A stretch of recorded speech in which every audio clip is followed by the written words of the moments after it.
Oh, yeah, perfectionism is going to be a good one to talk about. I heard a story this week that I'd already prepared the message, and I asked if I could use this story because it was so powerful. And it was from a friend who loves horses, and me not so much with the horses, which I'll tell you about in a moment. When she grew up on a farm, and when she was about 5 years old, she would go out after supper. If you remember back when a lot of us were growing up, you could do that. You know, you'd go out in the evening in that beautiful time in the twilight when the heat would cool down, and you know, eventually you'd hear your parents calling for you. You used to get that lilting call, and if you get that, you know, you didn't get Matt, but I'd hear it from the neighborhood, Matt, you know, and you'd have to go home. But you didn't have to go home with the first one. You had to go home about the third one when you heard, Matt, okay, you know. Now you knew you had to go home. She'd go out, 5 years old on the farm. She'd go over to the neighbor's farm, pasture, and there was a beautiful horse. Now she was 5. I have a 7-year-old, 4-year-old grandson. I mean, that's not that big, and horses are still huge to me. There was a single horse in this pasture, and she would reach up and grab the horse's mane and climb up the horse and get on the horse. No saddle, nothing, just bareback on this horse and ride this horse around the pasture. Not just ride, but the horse would run around the pasture. And then the horse would take her right back to where she started. She would slide down off the horse. She'd feel the heat off that horse, the cool breeze of the evening. She remembers that we all have those little experiences from childhood that just are like diamonds. They stand out. Well, years later, she's telling this story to her family and to the neighbors, to the gentleman who owned the pasture and the horse, and his mouth dropped open.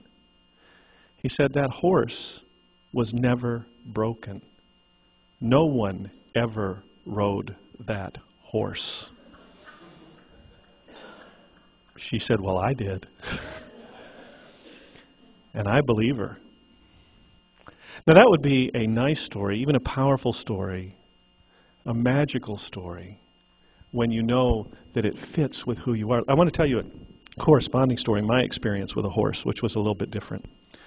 I was in 5th grade, went to visit a friend of mine I lived in the newest suburbs that are out on the edge of the country, so that people who had farms and such were living out there. And I went to his house. Now, we'd been friends at school. We'd gotten in a lot of trouble at Catholic school. In fact, Mother Superior had a board that had my name and Jim's name on it. So, you know, for me it was ministry, therapy, or prison, so this is the way I went. But I went to his house, and we went out back, and they had 2 horses. He had 2 horses saddled up. Said, let's ride the horses. I'd never even been on a horse. To my knowledge, as I'm remembering it, I'd never seen a live horse. So I got up on the horse, however I got up on the horse. And he was a 5th grade boy who was in trouble at school. So what do you think he did? He slapped the horse on whatever a horse's version of a rear end is called. That horse took off. He had told me to hold on to the reins, which right now felt like spaghetti, so I let go of them for something more substantial, which was the knobby thing in the middle of the saddle. What is that? Okay, saddle horn. I know greenhorn, because that was me. I learned something right then, which was that the saddles move on a horse. They don't stay still. I soon dismounted the horse. I wish that I had been able to get all the way off the horse. The horse either threw me or I jumped, but either way, we parted ways, but one of my feet stayed in the... Thank you. And the horse dragged me. And as funny as that looks on television, yeah. Bumps, bruises, cuts, my clothes were torn up. The next time I got on a horse, I was in my 30s. It was at Yellowstone Park, where there's like 30 of them in a row, and I think they're either drunk or tranquilized. Or I was drunk or tranquilized. Either way, that's it. The difference, the reason I tell you these 2 stories is because today we've been talking about intention and setting conscious intentions, and last week it was, what do you want to create? This week, it's those other two questions. Why do we create what we create, and how does it serve us and the greater good? Well, one of the first things to know is that we've talked about we're always creating. And the fundamental duality is we're always creating either from love or fear. Now, often it's a mix. It's not pure. It was perfect, your sharing and caring. We create, we want something, but there's some fear involved. And it's like the old Native American story about, the grandfather telling his grandson, inside every man lives two wolves, the wolf of ego and the wolf of spirit, and they're always battling. Well, which one wins? And the grandfather says, the one you feed. So we deal with this duality of love and fear in our lives. Even as we move toward what we want, there's some trepidation, some challenge, and sometimes we think we're sabotaging ourselves when that's really a part of being human. But knowing why we create what we create tips the scale. If we know it is in our nature to be a certain way, then as we follow the things that are in our nature, because we're all aspects of God, but we're not the whole of God. All that we are is God, but we're not all of infinite God. We live in houses we can't build, wear clothes we can't make, eat food we don't grow, go to church, to hear a minister when we don't get up at 3 in the morning and read these things and study these things. Whatever it is that we do, other people don't. So we're all aspects of this divine creator.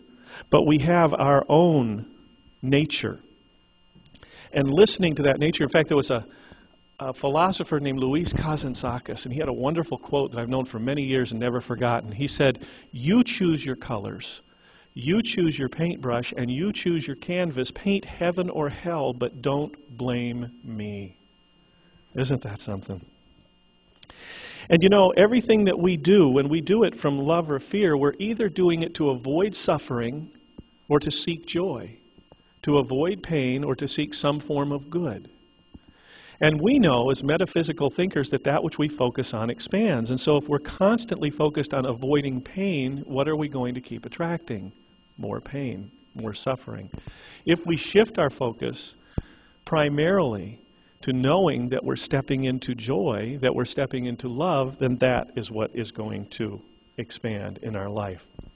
I met one of you after the service. I won't single him out right now, but it was a funny encounter a couple of weeks ago. Somebody I've known a long time, and as I come out and I see everybody, I said what I often say, thank you for being here today. And he shook my hand and he looked at me and he said, I don't come here for you. I said, well, thanks. I appreciate that. He said, I come here for me, and he's smiling. And he says, I come here so I make good choices. My kids say to me, Dad, why are you going to church all of a sudden? Why are you going to church so often? And he said, so I make good choices. I said, that's why I come here too. I love what I do. It's in my nature. Because we're also talking about the vision and intent, why this church is being created, and how it will serve us and serve the greater good. But I heard a funny joke a few weeks ago. It might not be funny to you, but it was funny to me. It says, what do you call a leader with no followers? Just a guy going for a walk. And so if you weren't here to make good choices, I'd be just a guy going for a walk. And I have to be doing more of something else in line with my nature instead of that which I am passionate about for my joy, which is that which lifts me up spiritually. That which connects me to the greater good and expressing the person that I am. So, in a way, he was right. I don't come here for him either. I come here for me. What does it say in the Bible somewhere? Consider the lilies of the field, neither do they toil, nor do they spin, yet there is none clothed so beautifully as these. In other words, give no thought for the morrow. You are who you are. And when you start living from that intention to say, this is who I am, I accept that I am a divine aspect of God and that all of me is God, then that which I create, whether as a hairstylist, an engineer, a minister, a writer, a business person, that which I create and the lives I touch are God flowing through me. Like Course in Miracles says, every encounter is a holy encounter. One of the books I love is called The Richest Man in Babylon.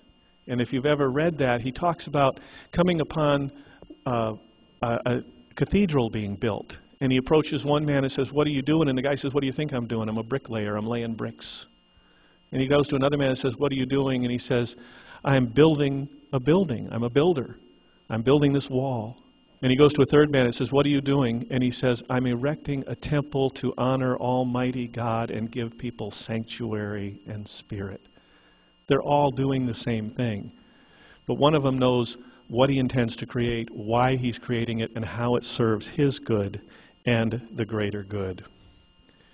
In this church, we will focus always on the intentions that will lift us up, that will inspire us, that will lift our lives up. When you think about it as an aspect of an infinite God, try this sometime, because I found it to be a very interesting experience. Sit down to dinner one night and consider all the people at the table with you.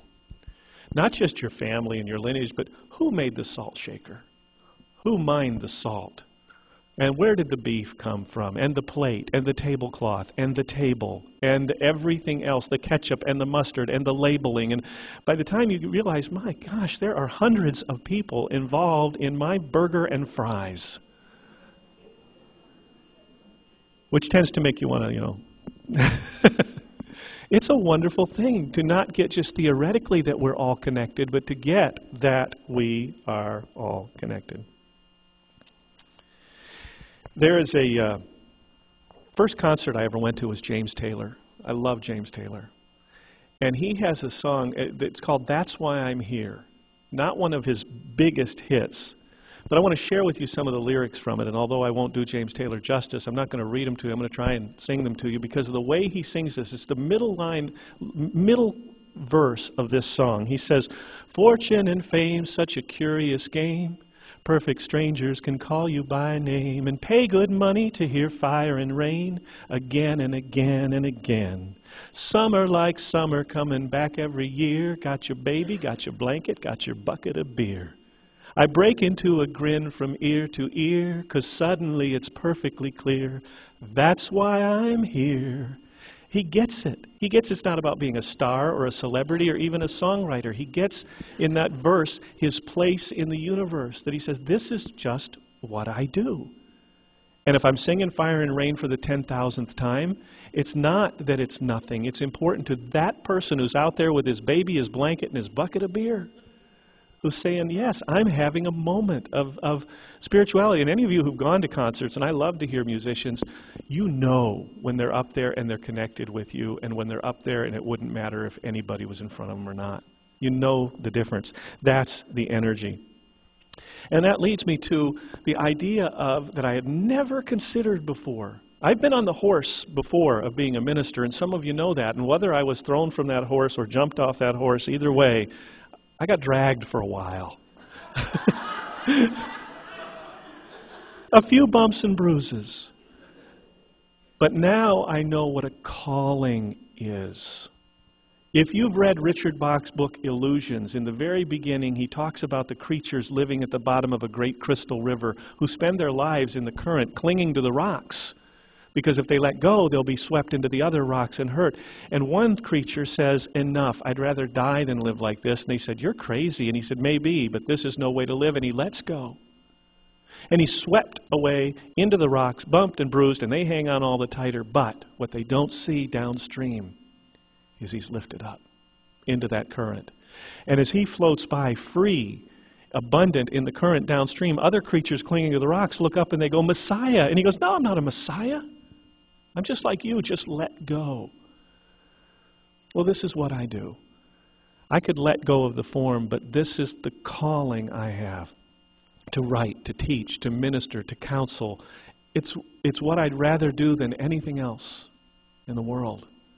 And when it's what you'd rather do than anything else, you come back to it, and you embrace it, and you know that you're co-creating something. So I wanted to talk for a little bit about what this church, what I intend, what I envision, because when I realized I could not turn away from this, and that I had to come back, and I had to create this experience for myself, so I made good choices. And because I knew, like James Taylor, that that's why I'm here. Then, of course, came the question after the commitment of what I'll create. Why will I create it? From my nature. How will it serve me? How will it serve the greater good? New Thought is a philosophy. It's a religion only in that it is a defined spiritual path. It's not a religion of dogma. It's not a religion of following the rules. Any church you would like to go to or that you have come from, and I pointed out many times, we all came here from somewhere else, most of us from some other religious background. And I don't know the numbers, but let's say the Baptist Church has 100 million members. They have enough, the Catholics, whoever it is, they have enough to have a real structure, a hierarchy. You know what a priest is in Omaha and a priest is in Rome and, whatever. There is a way that things are done. Now, New Thought is about our individual divine connection with God. It doesn't mean it's anarchy here. We can't have everybody doing everything, and we are not all things to all people. But what it does mean is that the central focus, and last week I talked about the principles, and I'll put those on the website, but the central focus of those is your individual indwelling spirit, your connection with God. You know deep down what's healthy for you. You know what's best for you. Our goal, says Course in Miracles, is not to seek after love, because love is beyond what can be taught. Our goal is to remove the obstacles to love, to get the things out of our way so that we see more clearly. I don't ever intend, and I'm not capable of fire and brimstone, but I am capable of the opposite. I'm sort of capable of ice cream and cake, that I believe, and Marguerite was the one who said this to me, and it was a wonderful return of any gift that I've given her, when she said to me a year or two ago the phrase, "Suffering is against my religion." Isn't that great? Suffering is against my religion, because I do more from joy and from love. One of the things that it says that was very inspiring was about vision. In the Bible it says, "Without vision the people perish." And I started having vision turn up in my life as a topic this past week. I was reading a book called Love and Awakening, and this is a psychology book about relationships. And then I'm going to give you one from a church leader and put them together about vision and specific intent for this church. This from the psychologist: "All significant achievements come about through vision and intention. No one, whether an artist, a mountain climber, a yogi, or an entrepreneur, can persist in a long, arduous undertaking without a vision of what he or she wants to realize. Having a vision, along with a clear intention to manifest that vision, helps us persevere in the face of obstacles that inevitably arise." I agreed with that except for two words: arduous and obstacles. Is there anyone here who loves to garden? Yeah. Look, some hands go up. People love to garden. I hate to garden. When I was growing up, I was raised by two people who, in some ways, kids, do what their parents need them to do or tell them to do. And I wound up, of course, as the only boy and oldest boy, being the resident yard worker. And so that's not necessarily my nature. It's arduous. For someone else, it's zen. It's peace. It's the earth. The same with horses. It's however we find it. If it's arduous, I'm not going to do it. I will persevere because it's worth it, because it's something I want, because it's part of a greater joy and a greater good. So if this church is ever arduous to you, there's probably another path for you. Because the things that you will do, that you will put yourself into, will be because they're your spirit, your nature, because you want to. I wanted to share this from Bill Hybels. His church is about 20,000 people, a church that he started with a few friends some years ago. And he says about vision here. Take vision away from vision, here it is. Inspired leaders actually believe they can change the world. I do believe that we are going to change the world. Us and the people like us in this room who come from a consciousness that we're all connected, that doing violence to each other is not the answer, that prayer is actually effective, that higher thoughts and higher consciousness lead to us being people of higher consciousness, and the lives we touch, whether in our family, in our neighborhood, in our community, or in the world, will ultimately change the world. Remember, it was a few people who believed in a freedom that created the United States. It was a few people who believed that slavery was not a way for human beings to engage each other. It was a few people who believed in equal rights, a few people who believed man could fly. A few. I actually believe one day this church, this lighthouse that people can come to, because there are so many spiritual people without a religious place to go, a place to celebrate it, and a place to be accepted. I went into Barnes & Noble the other day, and the first 2 tables, not the brand new books, but the ones that were right up there because they were selling, the first 2 tables were all what I would consider to be New Thought books. This is a wave that isn't, it's now breaking the surface, but a lot of you have been around it for a lot of years, and I believe that one day this church is going to be huge in numbers, and I really don't care. I'm not attached to it being huge in numbers, but I knew when I opened that door that one day it will be, because the spirituality of people looking for a place that they can accept, that they can not only be accepted but can learn and can grow is so strong, and when they find, like you, that they're not being told they have to fit in a box, but that they get to experience who they are, it goes back to rake and sell in Field of Dreams. If you build it, they will come. When I did live in the kind of rural suburban area as a kid, I had a cat, and the cat was allowed to have kittens. We always found homes for the kittens. And what I learned about these kittens, litter after litter, 3 or 4 kittens, 5 kittens, is every one, there would be some kittens who would never leave the box. They would wait there for mama to come back.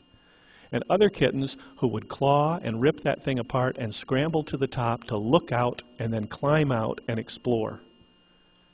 Those are you. You know it, or you wouldn't be sitting here today. So, actually believe they can change the world. Don't bother questioning the possibility of world change. Ask a question far more pertinent.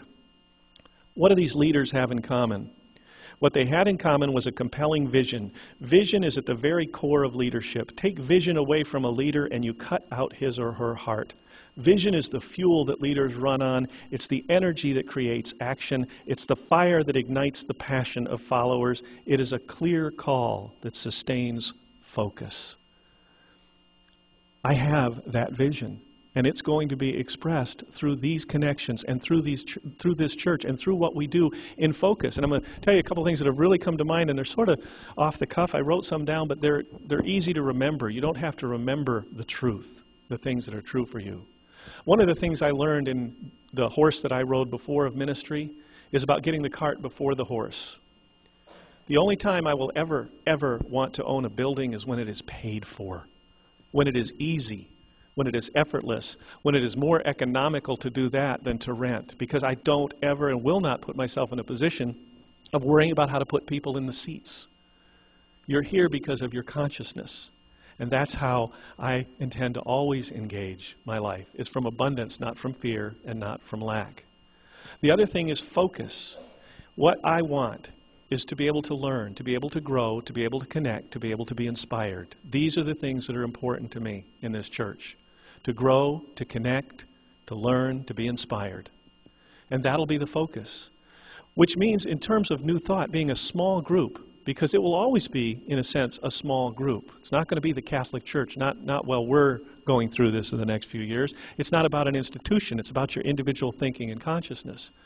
So I believe in a church that's going to create small groups. It's going to create groups like a lot of you are familiar with. For example, you've been through something like a conscious living circle. I believe in these 8-week kind of groups where people can start to ask questions that they just get to answer and find out the other points of view that may shift their thinking, may shift their lives a little bit. But I also believe, my PhD is in marriage and family therapy. I know groups. I've done a lot of groups and been part of them and run lots of them of various types over the years. There's a deeper level. I want to see 3-month groups that are dealing with, we're all reading Conversations with God, and we're talking about how that impacts our lives, and we discuss that for a period of time, and we together take that journey.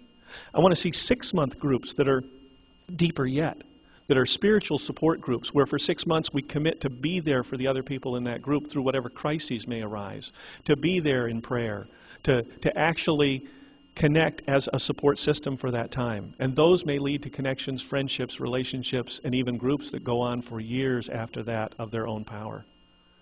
Along with that, I want to see classes that let you learn what you want to learn. In fact, the way that I could put this is I want to see this be more of a college than a high school. I was talking about James Taylor. You remember Paul Simon says, when I think back on all the crap I learned in high school, it's a wonder I can think it all. In high school, I had to take algebra. I remember the call that came from the school when I did not pass. I was in the room. My mother was in the kitchen. She answered the phone. She said, "Why are you calling me? I passed algebra." In other words, it was not going to be her responsibility whether I passed algebra. It was going to be mine. And you know, many people have found great uses for algebra, and I'm sure I appreciate the many uses of algebra, but I don't use it in my life. Failed algebra, passed it later. Failed geometry, passed it later. That was high school math for me.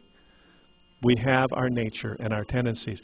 But in this church, like college, instead of taking what we're forced to take for everyone to take, some of you are going to be interested in Thoreau and Emerson. Some of you are going to find that science of mind really speaks to you. Some of you, unity and the Fillmores and the Katie's and prosperity. I want classes that relate to your growth. And I do want a midweek service. See, Sundays to me are sacred. That's about this. It's about creating this space, having this time where we join together, support each other, and get something that will either educate, inspire, uplift, learn, or be fun. And I don't underestimate this. I really don't underestimate this. I want this to be fun. When I invited people to be on the board, and we had our first meeting, I said, if this isn't fun, don't do it. I have slept through way too many meetings that I didn't want to be at. I want to have a good time. And within that, so much gets done when the Spirit is open, when you look forward to being at something, when these people are your friends and you look forward to connecting. So fun isn't a light little word to me. It's a word that says, yeah, I want to be there. I have so many of you come up to me and almost sort of hiding their eyes go, I can't believe this, that words came out of my mouth to my friend, you have to go to church with me. I think you'll really like it. That's not me. I don't invite people to church. I'm not a church person. They say, but I like this. It speaks to me. That's the energy that I want you to be able to have here. Classes, groups, connecting with each other. A lighthouse is not a place where people live. A lighthouse is something people use. It's something that all people use in the same way to protect themselves from harm and to give them the information they need to get to where they want to go. So this church, I don't see as creating a food bank. I don't see as creating a clothing drive. What I see is that the inspiration all of us as individuals get according to our nature, we will take out into our world. And you may create a food bank in your neighborhood. You may create a clothing drive at work. You may be the one who works on a Habitat for Humanity house. But you will either start it or be a part of it. And the reason that's important to me is one of the things that faces most churches today is this constant need of money. And the reason for the constant need of money is most churches want to have all of these programs going on so that they're known in the community. And why do they want to be known in the community? So they can attract people, so they can convert people, so they can save souls, so they can do the things that they believe in. I don't care if this is the best kept secret in Atlanta. If this church is never known in the community, what I care about is that you are known in your community of your partner or your family or your neighborhood or your workplace. That you're known as the one of, why is this person happy? Why is this person peaceful? Because you'll touch their lives. In ways you never even can imagine, you will touch lives and change lives according to your nature and your ability. And this church then can stay something that is relatively lean. I said, this is our 7th week. Our 7th week. And I remember when my wife and I had started dating, and somewhere around after a little while, I said, this is our something date. This is our 4th date. This is our 5th date, something. And she looked at me, she said, I think we can stop counting. You know? And she told me that she had taken her profile off Match.com, and I might want to do the same. I was like, duh. Well, my profile is off Church.com. You know, it's here. This is my commitment. This is my path, whether there are 60 of you and me, or 10,000 of you and me, or I'm just a guy going for a walk. This is the path that I'm going to follow. This is the Lighthouse New Thought Church. In a month or so, we're going to have our first membership Sunday. And I'm not concerned with whether you become a member or not. I'm already a member. But it may serve you to know, yes, this is my spiritual home. What that membership will obligate you to is nothing. Nothing. Requirements for membership are that you want to be one. That you know that you're on a path of learning and growth, and that you see it and you want to do that, which according to my friend, and I agree with totally, helps you make good choices. You know, I rode a horse. I got thrown off that horse. It taught me a lot. Now I love riding this horse. The horse and I are one. This is a Lighthouse New Thought Church, and I'm a minister. And I'm not looking back. I'm looking forward. That's the only way I know to walk. So welcome to the beginning. I hope you'll join me. Amen.